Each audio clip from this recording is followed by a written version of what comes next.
Oke, halo, selamat datang di podcast Teman Makan Siang yang dipersembahkan oleh Protisi.id sebagai platform digital informasi pengendalian tembakau untuk perlindungan kesehatan masyarakat Indonesia. Nah, kali ini saya host tidak sendiri, ditemani oleh Bilkis. Halo. Nah, tidak afdol kalau podcast tidak ada narasumbernya. Nah, kali ini saya ditemani makan bersama Dokter Berlian. Halo dok. Halo. Nah, Saya Dokter Berlian atau Dokter Billy. Oke, oh Dokter Billy. Panggilan akrabnya. Billy. Dokter Billy. Oke, kita panggil Billy aja. Nah, Biar akrab gitu. Betul. Nah, beliau dari Perki, Perhimpunan Dokter Spesialis Kardiovaskular Indonesia, selaku sekjen juga. Dan beliau juga belakangan ini aktif juga di isu tembakau melalui ikut serta dalam diskusi publik maupun seminar. Nah, kali ini kita ada di mana sih, Bil? Dan kita mau ngapain sih? Membahas topik soal apa? Oke, kita tuh baru di setahun kemarin. Kita baru menikmati makan-makan bareng nih sambil kita mau ngobrolin topik yang sebenarnya agak berat gitu. Kita mau ngomongin tentang topik di mana akhir-akhir ini itu ada berita-berita yang sedang populer nih gitu terkait dengan beberapa warga masyarakat yang mengajukan gugatan ke Mahkamah Konstitusi terkait undang-undang lalu lintas dan angkutan jalan gitu. Itu kaitannya sama banyaknya pengguna jalan yang itu mengkonsumsi rokok, menggunakan rokok itu di jalan gitu. Gitu sekalian gitu. Terima kasih Bilkis. Nah, saya ingin bertanya sedikit dong sambil kita makan cemilan ini. Ya. Kalau kita bicara tentang hak kesehatan ya dok, dokter sendiri kan sebagai dokter ya, bagaimana sih dokter ini melihat peran dan tanggung jawab sebuah negara, sementara konsumsi itu cenderung tinggi dan pengendaliannya sering tidak terasa di lapangan. Itu menurut pandangan dokter seperti apa? Iya, jadi memang kita harus melihat isu rokok ini bukan pada level individu. Karena di situ ada keterlibatan industri, ada faktor adiksi. Negara, kita tahu kalau di Undang-Undang Dasar ya 1945 yang sudah diamandemen, itu di pasal 28H bahwa warga negara itu ya, setiap warga itu berhak atas hidup sejahtera ya, lahir dan batin, dan dia juga berhak atas lingkungan yang sehat.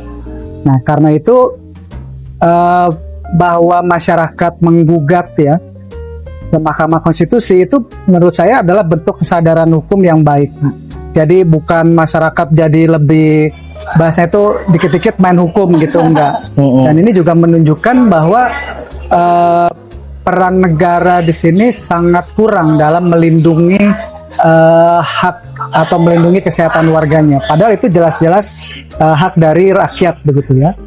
Nah, kalau itu hak rakyat, maka itu menjadi tanggung jawab negara untuk mewujudkannya begitu.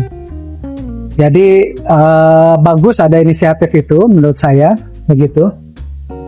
Berarti ini merupakan hal yang sangat positif banget ya, di mana masyarakat itu sekarang udah mulai sadar nih atas haknya, hak konstitusinya gitu. Mereka udah mulai melakukan gugatan judicial review ke Mahkamah Konstitusi dan merasa bahwa pasal-pasal yang ada sekarang itu tuh belum melindungi hak mereka, hak kesehatan mereka, hak aman mereka dan sebagainya gitu. Iya, iya. Nah, kalau menurut dokter sini aturannya sebenarnya apakah kurang tegas atau aparat yang ragu atau mungkin ada indikasi kepentingan yang lain yang kira-kira ikut bermain di situ? Menurut pandangan dokter seperti apa? Iya, menurut saya ketiga hal tersebut punya peran ya. Aturannya itu cenderung ambigu, kemudian aparatnya juga jadi ragu, dan yang jelas kita tidak bisa pungkiri ada lobby industri di situ. Yang selalu dikedepankan kan rokok ini legal, rokok ini berkontribusi terhadap ekonomi.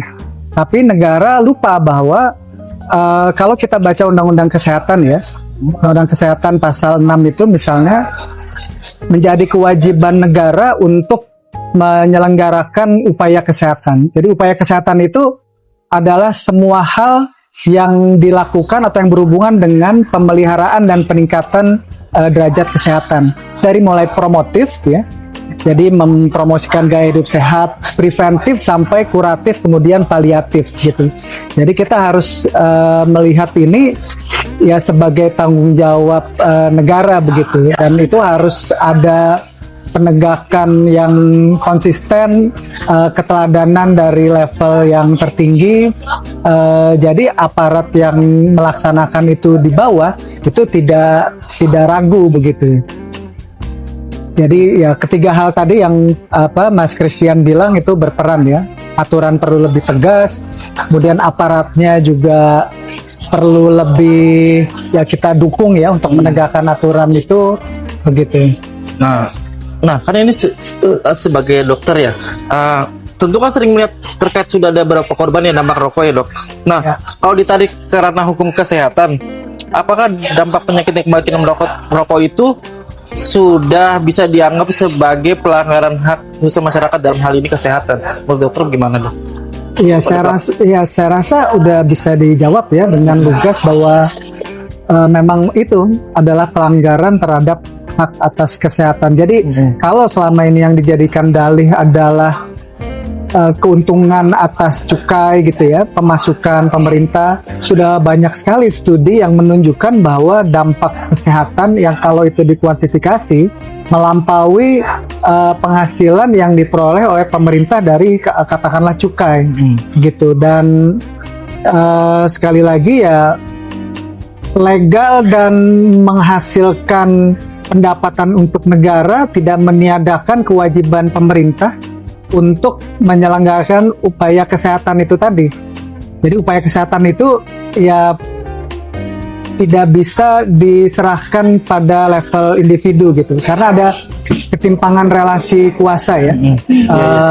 Kalau individu diserahkan, oh ini kan individu yang harusnya berhenti merokok dong atau jangan merokok gitu. Kan kenyataannya industri itu punya power yang lebih kuat begitu, dan kita tahu bahwa rokok ini sifatnya adiktif. Nah, disinilah negara harusnya menjalankan kewajiban konstitusionalnya melindungi warga negara gitu, melindungi rakyatnya begitu. Dimana sebenarnya udah dijamin juga ya dok di undang-undang dasar gitu, dan pemerintah harus turun ya di situ. Tapi Iya. Tidak dilakukan. Yang tidak dilakukan. Jadi nggak bisa kita menyerahkan itu ke masyarakat, dan bahasa undang-undang kesehatan lebih tegas loh sekarang bahwa itu adalah kewajiban ya negara untuk mengusahakan upaya kesehatan untuk menjaga kesehatan rakyatnya gitu. Berarti sebenarnya peraturan yang ada ini juga udah berusaha melindungi ya dok sebenarnya gitu. Udah dari undang-undang kesehatan, undang-undang dasar, tapi realitanya berkata lain ya dok. Ya. Jadi saya melihat aturan-aturan turunannya dan penegakan dari aturan tersebut yang masih lemah.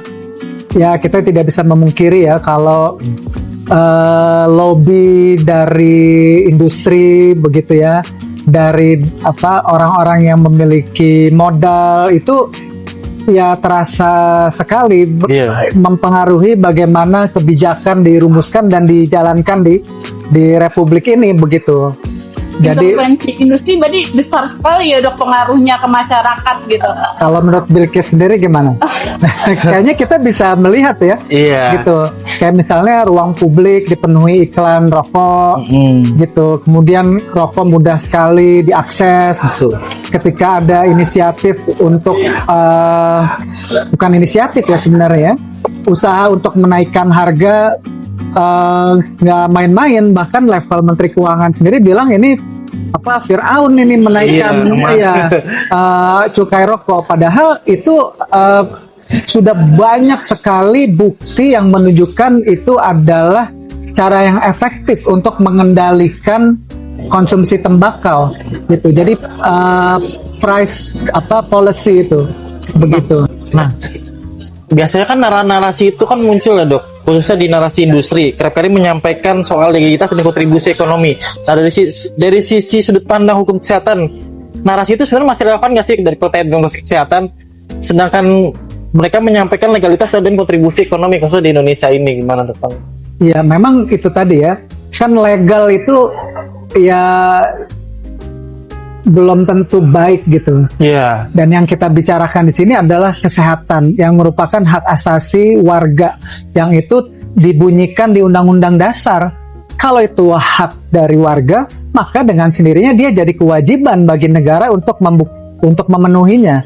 Jadi yang kita lihat di sini memang ya sorry to say ya, kegagalan pemerintah menjalankan kewajiban konstitusionalnya untuk melindungi warga negara begitu, untuk memenuhi hak mereka atas kesehatan. Jadi alasan legalitas, alasan ekonomi itu tidak meniadakan kewajiban pemerintah. Dan tadi saya katakan, kalau mau jujur ya, biaya yang dikeluarkan untuk penanggung dampak ya penyakit baik langsung maupun tidak langsung ya dari rokok ini itu gede banget, melampaui penghasilan atau pendapatan pemerintah dari cukai gitu, dan itu ditanggung oleh negara dan rakyat oleh pajak gitu.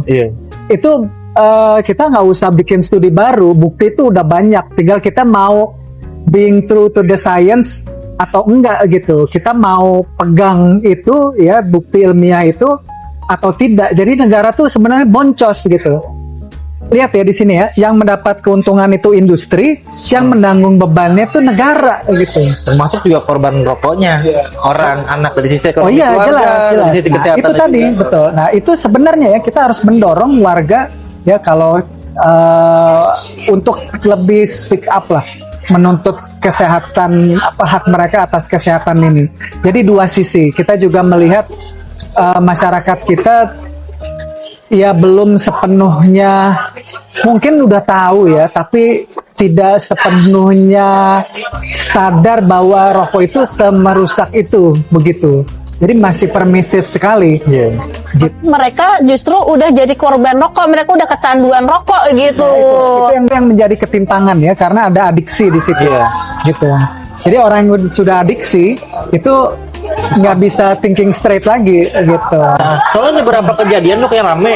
Kan sekarang lagi berapa konten itu ada terkait dengan rokok sambil berkendara. Karena sifat adiksi kan mau nggak mau dia memang maksudnya menjauh dari nilai dan norma. Oh iya, Jadi itu bisa dimanapun karena dia merasa aman mungkin sambil ngerokok di motor dia lakukan itu. Iya, Ya itu kan? padahal kan membahayakan ya. Udah banyak orang yang protes, bahkan perokok sendiri mengatakan bahwa itu tidak beradab itu. Merokok sambil naik motor, kemudian asap, bukan asapnya ya, baranya itu, terus abunya tuh kena mata orang gitu. Dan itu kan bisa menciderai ya. Dok, ngomongin soal hal ini sebenarnya menarik banget ya, seperti yang udah dibahas di awal bahwa sekarang itu ada nih beberapa warga masyarakat yang baru melakukan judicial review ke Mahkamah Konstitusi, Dok, gitu. Salah satunya itu, Dok, itu karena dia tuh pernah jadi korban dari putung rokok yang dibuang di jalan, yang dia dari mobil, terus dia kena dia nggak konsentrasi, terus dia ditabrak atau nabrak truk gitu. Aksiden gitu ya. Iya, gitu. Terkait Kecelakaan itu gila sih menurut saya. Jadi ya saya mengutip kata-kata perokok juga ya yang saya baca di media sosial, itu nggak beradab itu gitu ya. Tapi ya itu tadi itu membuktikan atau bukti bahwa itu adiksi. Jadi dia merasa harus merokok gitu. Iya, dimanapun kapanpun dan siapapun. Iya. Tapi terkait dengan adanya judicial review ini nih, sebenarnya ini tuh menunjukkan apakah masyarakat ini sebenarnya berarti mereka udah sadar gitu secara positifnya, mereka udah sadar haknya, hak kesehatan mereka, hak aman mereka gitu. Tapi apa sebenarnya ini tuh hal yang menyedihkan gitu, dimana berarti kalau ini terjadi hal ini berarti selama ini negara itu belum mampu melindungi hak konstitusi kita gitu. Menurut dokter gimana nih terkait hal ini? Ya, menurut saya tuh dua-duanya tuh. Jadi masyarakat sadar bahwa negaranya itu menyedihkan. Negaranya tidak melindungi mereka. Jadi memang kalau kita mau negara lebih bertanggung jawab, nggak ada lain caranya, harus lewat hukum. Regulasi. Gitu, harus lewat regulasi. Dan Mahkamah Konstitusi terlepas dari efektif atau tidak pada level implementasi, itu menurut saya dia memecah kebuntuan ya. Artinya gini, kalau kita diem aja gitu, ini kan kita ini loh pengendalian tembakau atau dampak atas konsumsi tembakau ini di Indonesia jelek banget gitu. Jadi usaha itu mau nggak mau menarik pemerintah untuk lebih bertanggung jawab begitu ya. Diskursusnya taruhlah misalnya judicial review-nya kalah gitu ya, paling nggak ya masyarakat tahu gitu. Dan kalau itu dilakukan berulang kali, bukan nggak mungkin dia jadi normal gitu, dan dia juga bisa jadi jurisprudensi dan bisa juga nanti berubah gitu kan. proses hukum itu kan sesuatu yang dinamis ya, dia mencerminkan apa norma yang ada di masyarakat. Itu juga bisa buat edukasi bagi masyarakat bahwa ada orang warga negara yang keberatan dan menjadi korban atas kebiasaan merokok yang ugal-ugalan ini, begitu. Berarti sebenarnya judicial review ini sebenarnya sangat positif dan bisa mendorong gitu ya Iya. buat pengendalian tembakau Menurut gitu saya ya. keren. Jadi terlepas dari ya walaupun merangkak sekalipun tuh lebih baik daripada diem gitu Iya. lah. Jadi nggak apa-apa lah jalan pelan-pelan, tetapi gitu. Sebenarnya bukan hanya lewat judicial review ya, lewat semuanya. Tapi kan kita kayak Pro Tobacco Control, Komnas Pengendalian Tembakau ini kan sudah melakukan campaign di masyarakat. Hasilnya gini-gini aja gitu. Karena kita nggak bisa melawan industri. Iya. Gitu, harus negara yang turun tangan. Jadi negara ini perlu dibuat sadar secara konstitusional bahwa mereka itu ya negara dalam hal ini pemerintah, penyelenggara negara punya kewajiban dan itu buat anak mereka sendiri gitu, buat anak bangsa lah bahasanya gitu, buat warga negara. Dan kalau warga negaranya sehat yang diuntungkan kan negara. Iya. Kita tapi seringkali ya secara pragmatis merasa jadi kalau itu kita dapat langsung nih di tangan kita itu kita udah untung walaupun di belakangnya kita jadi sakit, kita sebenarnya rugi gitu. Nah di situ tidak menutup kemungkinan ada pihak-pihak yang mengambil keuntungan secara pragmatis lah gitu. Saya nggak berani terlalu jauh berspekulasi. Jadi kayak orang kentut kita nggak tahu siapa yang kentut, tapi kita bisa merasakan oh ini ada yang kentut gitu. Jadi ada yang mendapatkan keuntungan dari lobby industri ini, dari masih maraknya rokok. Yang jelas ya industrinya sendiri diuntungkan dan industri akan mempertahankan status quo ya. Tapi sebenarnya kalau kita belajar pada level global gitu ya, negara-negara maju rokok itu udah nggak jadi masalah buat mereka gitu. Iya. Dan itu bisa dikendalikan. Dan buktinya mereka nggak jadi miskin tuh tanpa kontribusi industri rokok gitu kan. Berarti negara ini sebenarnya udah ketergantungan berarti sama industri, tidak ada alternatif lain nih. Sayangnya gitu. Dan kayaknya bukan industri rokok aja deh, coba perhatiin deh. Industri sawit, industri apa tambang, industri. Ini jangan-jangan nanti saya kenapa-napa nih. Aman di sini aman. Aman ya. Gitu. Ya sih karena memang Sedih ya. Iya, situasinya memang seperti itu. Kadang kalau lihat situasi sekarang apa namanya, no viral no ya justice. Karena kan kayak gitu, viral dulu baru ada Iya. penegakan. Kadang-kadang terlupakan. Aduh. Dengan emang kalau misalnya ada kasus-kasus di mana ada judicial review seperti ini, memang akhirnya nanti ke publik media juga nanti perhatian masyarakat gitu akan lebih tahu lagi gitu ya. Mungkin sebelumnya udah tahu, udah aware gitu, tapi dengan hal ini kayak makin sadar, oh ternyata ada hak kita yang terlindungi gitu, terlepas dari apakah kemudian nanti akan dikabulkan atau enggak sama Mahkamah Konstitusi gitu ya Dok gitu. Tapi terkait hal itu sebenarnya kemudian akan ada dampak signifikan nggak sih Dok? Kayak apa sih harapannya kemudian terkait dengan perubahan kebijakan itu? Apakah nanti diharapkan akan bisa lebih positif lagi atau gimana gitu? Iya, jadi saya tidak pernah merasa apa yang kita lakukan itu sia-sia. Kalau nggak kita berhenti bekerja gitu. Tapi kita juga harus realistis, tidak bisa mengharapkan hasil yang instan. Kita tetap bekerja gitu ya. Judicial review ini menurut saya satu cara yang mungkin satu-satunya cara ya, membuat pemerintah itu lebih bertanggung jawab lah secara konstitusional. Karena negara nggak ada yang bisa mengikat selain konstitusi. Konstitusinya udah ada aja masih bisa dilabrak gitu kan. Gitu. Jadi harus tetap ada optimisme itu harus dijaga gitu ya. Walaupun hasilnya nggak instan sih, menurut saya itu udah pasti gitu. Oke, ada closing statement nggak Dok untuk podcast kali ini? Atau itu yang tadi terakhir? Ada closing lain? Kalau saya melihat gini ya, ini kan ada 3 pihak ya. Pertama pembuat kebijakan atau negara, kedua aparat yang menegakkan hukum ya, ketiga masyarakatnya sendiri.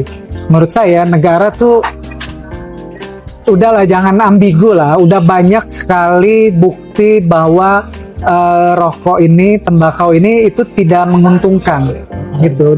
Bukan hanya jadi kalau merasa pemasukan itu menguntungkan gitu ya, itu harusnya sadar bahwa kerugian yang harus ditanggung jauh lebih besar, bahkan secara fiskal loh. Kita nggak usah ngomong warga jadi sakit dulu deh gitu ya. Pengeluaran BPJS misalnya yang harus ditanggung oleh pemerintah untuk penyakit yang diakibatkan oleh rokok gitu ya. Gitu. Jadi negara berpihaklah pada rakyat ya, pada sains. Yang kedua aparat ya, menurut saya aparat ini akan mengikuti negara. Gitu. Kalau negaranya politisi lah katakan tegas, maka aparat akan bisa menegakkan aturan itu dengan baik gitu ya, dengan tegas. Kayak kawasan tanpa rokok misalnya, atau iklan gitu ya di ruang publik gitu. Ya itu sudah seharusnya menurut saya dibatasi gitu ya. Walaupun itu menguntungkan untuk pendapatan asli daerah katakan gitu ya. Dan yang terakhir menurut saya ini yang paling penting ya, masyarakat itu, karena saya sehari-hari sebagai dokter jantung gitu ya, harusnya sadar ya yang masih merokok ya bahwa itu merugikan buat mereka, dan kita ya harus menuntut. Jadi kesehatan itu hak kita loh. Itu harus sadar bahwa itu adalah kewajiban pemerintah untuk memenuhi hak kita tersebut begitu. Jadi pesan saya ya tetap kita berjuang untuk mengendalikan rokok inilah. Oke, Bang Per, kita Ini banyak banget. makanya teman-teman di Pro Tobacco Control saya appreciate banget. Oke, Saya apresiasi banget juga sama dokter sih malam ini udah sudah hadir Iya. untuk menemani Terima kita kasih. makan. Saya sedih aja. Tadi saya udah cobain nih, enak. Oke, berarti recommended ya di sini. Rekomend ya. Oke, itu saja podcast kali ini. Terima kasih dokter untuk kesempatannya. Thank you, Mas Christian, Mbak Iya. Bilkis. Semoga Makasih teman-teman banget. dapat insight yang baru. Dan tadi ada berapa poin? 3 poin terakhir yang disampaikan oleh dokter terkait pesan terhadap pemangku kebijakan dan kepada masyarakat untuk publik lebih aware. Itu, dan juga pemerintah harus lebih aware kepada masyarakatnya untuk pelindungan kesehatan yang lebih baik. Oke, teman-teman, kalau memang butuh pertanyaan lebih lanjut, kalian bisa mengunjungi proci.id. Kita punya fitur klinik hukum yang bisa kalian tanya terkait di sana. Di situ kami akan menjawab 1 kali 24 jam terkait pertanyaan teman-teman persoalan 1 kali terkait 24 jam. modalnya Wah, tembakau keren. gitu. Jadi kita punya Iya.